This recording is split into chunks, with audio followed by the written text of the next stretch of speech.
Ganda ng panahon, guys. So I just want to give you an update dun sa mga bago naming kasama. Kasi may nabasa akong comment dun sa page natin sa Facebook na mag-iingat kayo sa mga nag-hired na kagaya nitong dairy farmer na ganito, ganang. Sabi ko, you are barking at the wrong tree. Kasi may nabasa din naman talaga ako, totoo naman, na may mga dairy farmer daw kasi parang New Zealand, UK na nag-i-encourage daw na na mag-apply pa abroad. I think New Zealand ata 'yun. May dairy farmer daw kasing issue na nag-i-encourage na mag-apply sa kanila, ginagawa lang pang content. Well, hindi ko na lang pinatulan kasi alam kong hindi naman tayo ganon. Kasi may mga issue nga din ako nababasa sa ibang Facebook page na about doon sa dairy farmer na ang nangyayari, ginagawang content yung i-hire daw nila papuntang New Zealand ata yun or UK. Hindi ko kasi siya masyado pinaglaanan ng atensyon kasi alam kong hindi naman tayo ganon. Kaya lang may mga followers tayong sumagot na sabi nga you are barking at the wrong tree. Check nyo po yung mga videos ni Sir Purge na hindi naman niya sinasabi na kumukuha sila ng galing Pilipinas. And hindi din naman siya nangangako na makukuha niya kayo from Pilipinas. Sabi ko nga po sa inyo, bago kayo magdadakdak, yung kagaya nung post nung kababayan natin na sabi, mag-iingat kayo sa ganitong klase ng vlogger na nag-encourage daw na makapag-apply ng dairy farm sa ganito, sa Canada, New Zealand, UK, ganun-ganun. So dun sa post ko, kasi may pinost ako doon sa page natin, check nyo na lang, na about dito, sabi ko nga, ito yung ating nakuhang dairy farmer, kaka-start lang. So marami doon sa mga new followers natin ang nag-aakala na even sa Pilipinas kumukuha tayo. Even yung mga nakatourist kukuha tayo. Marami po kasi sa mga kababayan natin ang hindi nagre-research muna bago mag-comment. Yung iba basta nakita lang na, nakapag-hire tayo ng Pilipino, nakapag-hire tayo ng dairy farmer, akala po nila kahit na sino. Balikan nyo po yung mga previous vlogs ko. Pinakikita ko po dyan talaga yung reality na talagang pwede kayong makapunta sa amin, makapasok sa amin as dairy farmer. Pero kailangan ay nadito po kayo inside Canada, hindi yung mga nasa Pilipinas. Kasi sabi ko nga po sa inyo many times na kung pwede namin kunin yung mga nasa Pilipinas, malamang uunahin na ng mga kasama ko yung mga kamag-anak nila. Ganda ng sikat ng araw, guys. Ito nyo, sikat na sikat. Sa ibang province nag-yellow pa rin. Ngayon dito napaka-init na. January pa lang yan. Ingat ka. Ayan na lang gapan mo.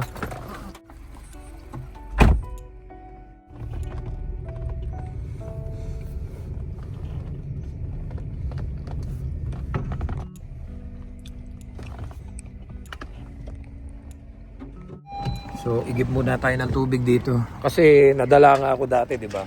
Kung natatandaan nyo, yung 3 years ago, na-amoeba ako dahil sanay ako, umiinom ako sa tap water lang hindi ko na-expect na yung palang ilalim, dahil nga yung bahay ay puro renovate lang naman halos kalimitan dito. Pero yung mga pipe, ganun pa rin. Start nung binuo yung bahay, yung pipe nila hindi naman napalitan, yun pa rin.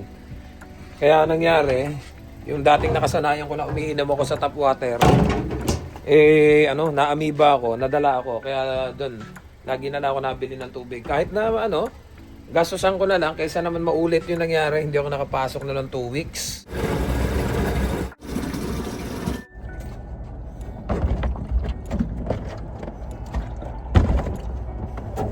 Alam nyo, hindi na yata mawawala talaga sa mga Pilipino yung pagiging judgmental, no? Si Kabayan, nag-comment do sa atin na mag-iingat nga daw dahil dun daw sa nakita kasi niya yung post ko na regarding nga dun sa may naipasok tayo dito sa farm namin. So may mga nag-comment din na mga followers natin na talaga nakatutok, nakasubaybay. Sabi nga nila, you are barking at the wrong tree. Hindi ko naman pinatulan na nga yung post ni Kabayan, yung comment niya. Kasi nga alam kong hindi naman tayo ganon. Ever since, alam naman ng mga kababayan natin na yung mga ipinasok natin dito ay mga nasa loob ng Canada na mga hindi na marirenew. So akala yata ni Kabayan, sabi ko nga hindi ito nagre-research. hindi ito nakapanood ng mga vlog natin na pinapakita ko transparent reality na yung mga kababayan natin hindi na marirenew, is I'm trying to help them na kahit papano makahanap ng malilipatan na employer para mag-continue yung kanilang working permit or yung status nila dito sa Canada. So akala yata nung iba, nag-i-encourage tayo ng mga kababayan natin na galing Pilipinas na makapag-apply dito sa amin, which is never kong ginawa yan, never kong sinabi yan sa inyo. Madalas ko pa nga sinasabi at paalala sa mga vlog natin. Doon sa mga nagtatanong po kung pwede ko silang kunin, mga nasa Pilipinas sila. Lagi ko silang nire-real talk. Sabi ko nga, sa tingin nyo po ba kung may kakayahan kaming kunin yung mga nasa Pilipinas na kababayan nating nagko-comment? At tingin nyo po ba hindi namin uunahin yung mga kamag-anak namin? Hindi namin uunahin yung mga dati naming kasama sa trabaho, mga dating kaklase, mga kaibigan, at yung malalapit po sa amin. Siyempre, uunahin namin yan. Hindi para unahin namin yung mga hindi naman namin kilala na nagko-comment lang sa Facebook. Lagi ko pong sinasabi yan.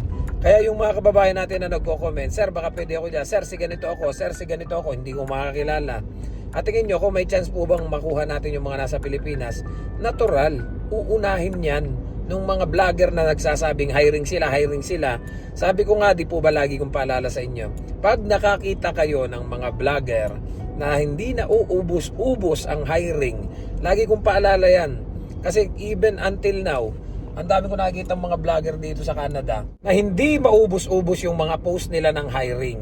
No placement fee, LMIA, sponsored by the employer, a plane ticket, medical, sagot lahat. Sabi ko, ha? Sa dami ng mapapauwi dito. Until now, ang post mo is yung LMIA pa rin is parang napakadaling hanapin. Di sana yung mga kababayan natin dito hindi mapapauwi.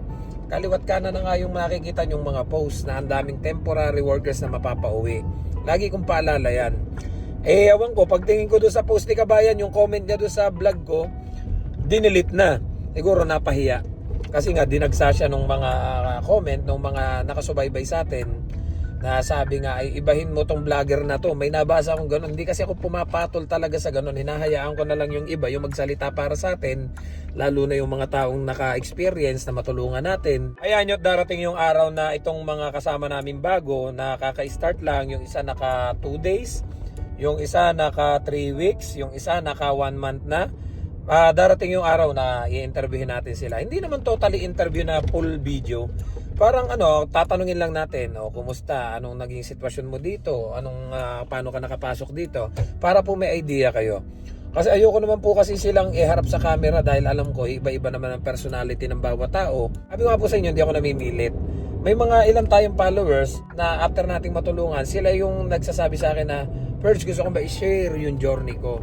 Perch, gusto kong ma-share yung pinagdaanan ko. Perch, gusto kong ma-share kung paano ko nakuha tong trabahong ito dahil sa'yo. Yung iba naman nahihiya, Perch, hindi ako sanay sa camera. It's okay, walang problema. Sabi ko nga po sa inyo, hindi ako namimilit. Kung sino may gusto, kung ayaw, okay lang, walang problema.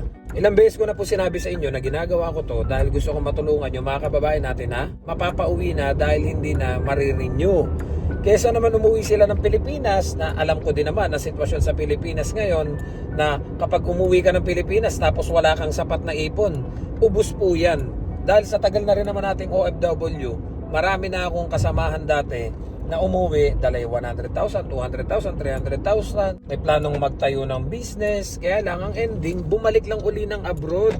Kasi alam niyo, sabi ko nga sa inyo, pag hindi niyo na plano ng maayos yung buhay niyo dito sa abroad, at pag uwi ninyo, wala kayong sapat na ipon or wala kayong sapat na plano, mababaliwala lang po lahat yung ilang taong inilagi ninyo abroad. Then pag uwi ninyo, yung ipon ninyo masasayang lang. Tapos ang ending, yung magiging desisyon ninyo is bumalik na lang uli sa abroad. Well, hindi naman sumasama yung loob ko kay Kabayan dahil para sa akin, yung comment niya is paalala. Kasi napakita ko talaga napakarami nung nagko-comment sa akin at kalimitan sa kanila is walang idea. Sir, baka pwede ako dyan. Sir, nandito ako sa Davao. Sir, nandito ako sa Mindanao. Sir, ako nandito sa ganito, mga nasa Pilipinas. Lagi ko nga pong paalala sa inyo.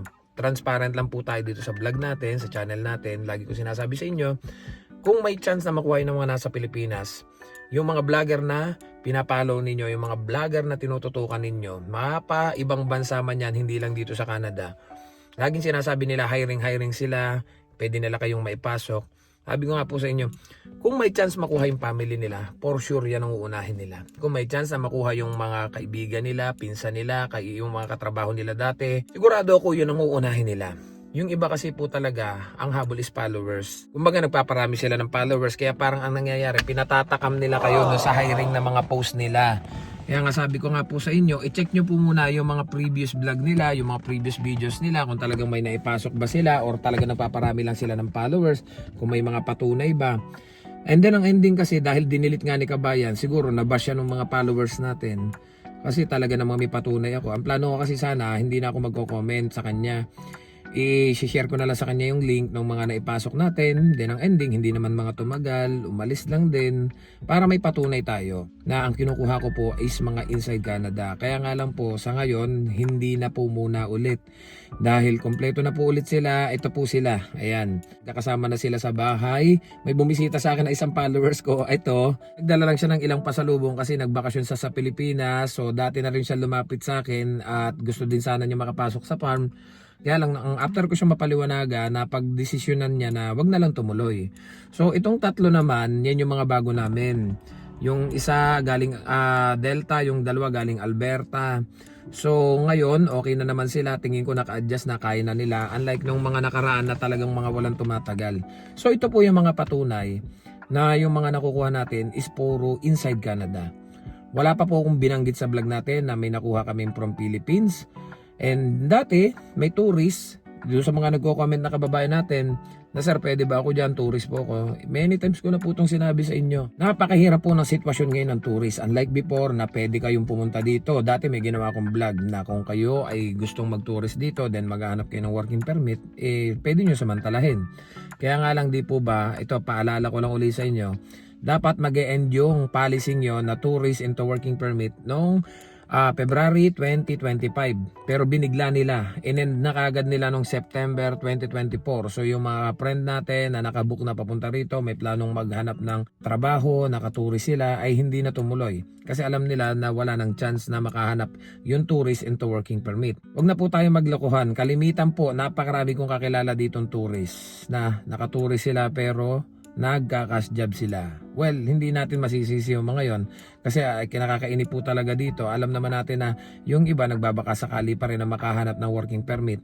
Pero sa tourist lang po, paalala ko sa inyo, pag nakahanap kayo ng employer ngayon dito na willing talagang mag-sponsor sa inyo, kinakailangan yung mag-exit ng Canada. So kung mag-exit kayo ng Canada, mag-aantay pa yung employer ninyo bago kayo bumalik, saka lang kayo makakapag-start mag-work. So sabi ko nga po sa inyo, kung ikaw yung employer, mas gugustuhin mo yung mga worker na pwede silang mag-start anytime. Unlike nung tourist na pagdating dito, sige gusto kita, kaya lang uuwi ka pa ng Pilipinas, aantayin ko pa yung process, 8 months, 9 months, 10 months, baka abutin pa ng 1 year or mahigit pa.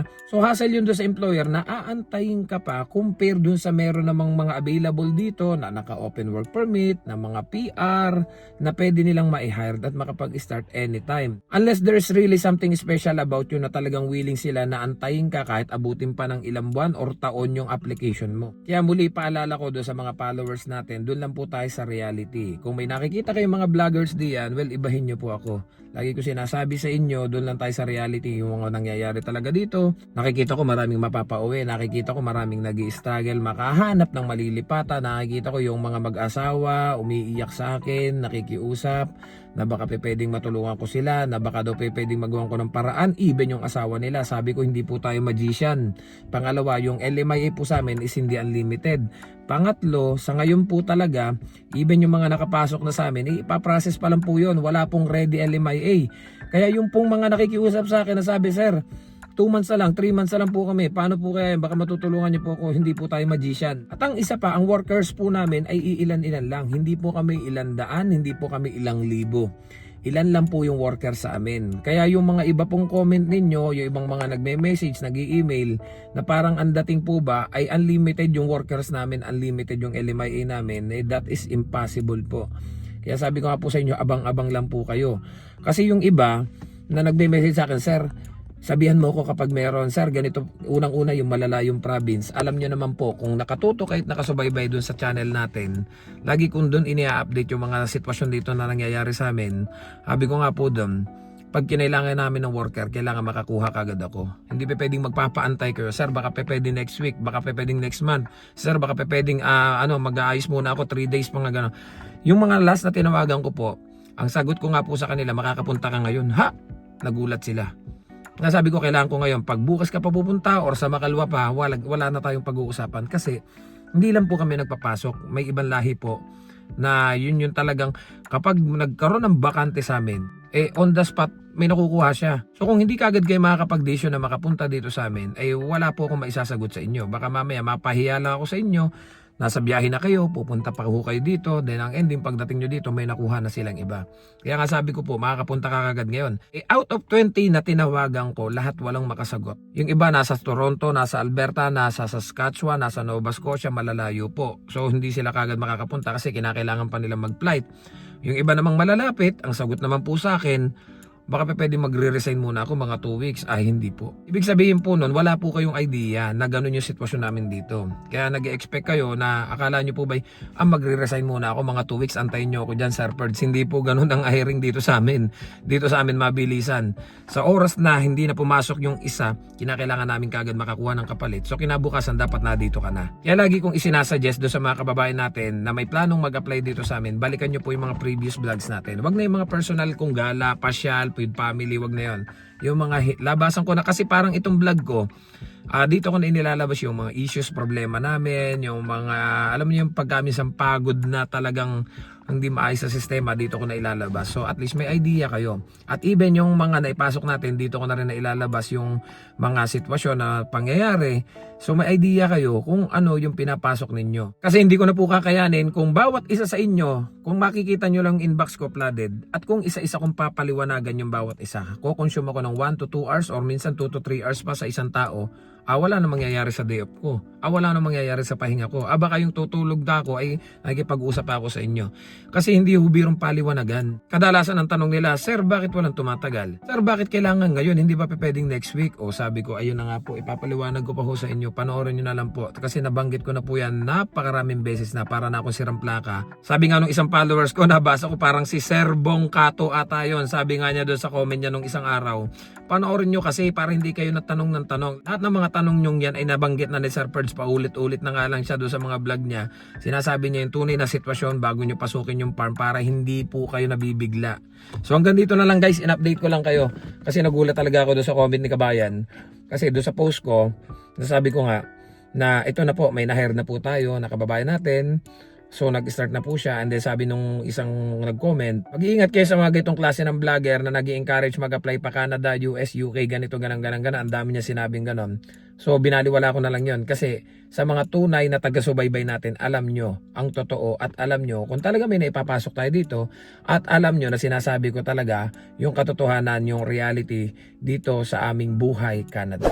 So don't forget to subscribe, like, and share this video para kahit paano updated kayo sa mga buhay namin dito sa Canada. Hanggang sa muli, see you guys sa next vlog. I love you all. God bless. Bye-bye.